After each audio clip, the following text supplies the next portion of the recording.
Aujourd'hui on est le 25 novembre, donc ça veut dire que je pars demain, mais comme l'aéroport est sur Paris, il faut que je monte à Paris ce soir pour être à l'aéroport demain matin. Toutes mes affaires sont prêtes et je suis super excité de partir au Japon pendant 8 mois. J'ai jamais fait de vlog, c'est mon tout premier, mais il faut bien commencer un jour, puis du coup il est temps d'y aller.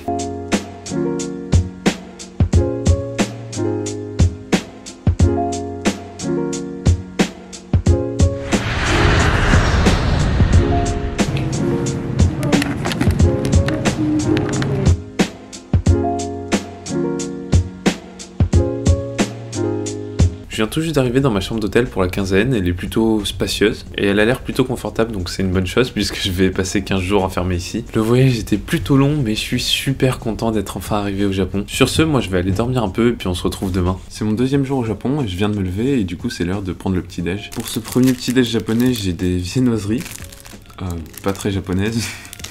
Avec un petit pot de margarine qui est pas très japonais non plus. J'ai une espèce de salade de pâtes au jambon avec des omelettes aussi. Un petit jus d'orange. Il a l'air plutôt bon et puis la petite brique est un design assez sympa, c'est marrant. Et puis sur ce, itadakimasu. Les omelettes étaient plutôt bonnes mais les pâtes au jambon étaient vraiment pas terribles. Quant au jus d'orange, il avait un packaging plutôt sympa mais le goût était pas au rendez-vous. Pourquoi on mettrait du jus d'orange au micro-ondes ?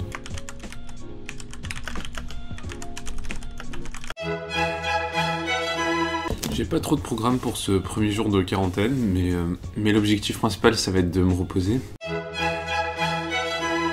Ohayou gozaimasu. Le petit déj d'aujourd'hui est plutôt similaire à celui que j'ai eu hier. J'ai la même petite viennoiserie, mais cette fois j'ai de la confiture de myrtille avec. À la place des pâtes, j'ai une petite salade de fruits toute mignonne, avec des jolies couleurs. Et pour changer, on a un peu de jus de pomme. Étonnamment, le jus de pomme il se met pas au micro-ondes non plus.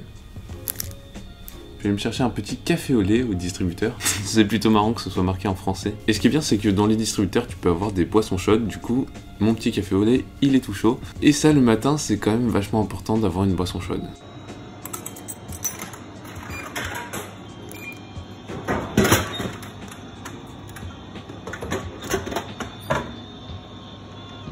Sur ce, je vais manger mon petit déj et on se retrouve plus tard dans la journée.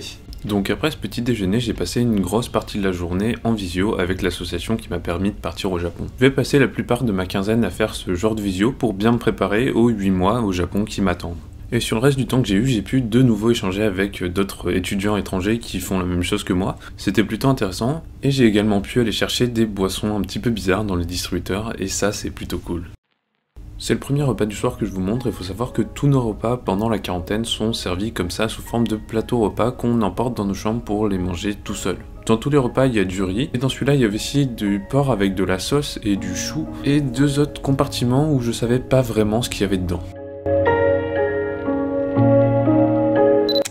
Hier matin, je me suis levé très tôt pour essayer d'aller capturer le lever de soleil japonais. Ici à Narita, le soleil il se lève à 6h30. Je suis donc allé sur le parking de l'hôtel plutôt tôt le matin. Ce parking, c'est le seul point de vue auquel j'ai accès et malheureusement, de là, une forêt nous obstrue la vue et donc on ne peut pas voir le soleil se lever.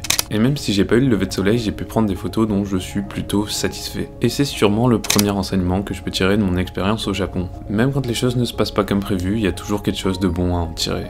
Et voilà, c'est tout pour ce premier vlog, même si au final je sais pas vraiment si ça ressemble à un vlog. Au moment où je tourne cette séquence, la plupart de la vidéo est déjà montée et ça part un peu dans tous les sens. Mais c'est pas forcément une mauvaise chose puisque c'est plutôt représentatif de ces derniers jours de mon côté. Il s'est passé énormément de choses en très peu de temps. J'ai changé de pays, j'ai commencé une nouvelle très grande aventure et surtout j'ai pu rencontrer plein de gens de plein de nationalités différentes. J'ai pu également un petit peu pratiquer mon anglais et ça c'est plutôt cool. Il me reste encore 10 jours de quinzaine mais je pense qu'ils vont passer plutôt vite. En tout cas c'est que le début d'une grande aventure, alors je compte sur vous pour être présent au prochain épisode. Salut!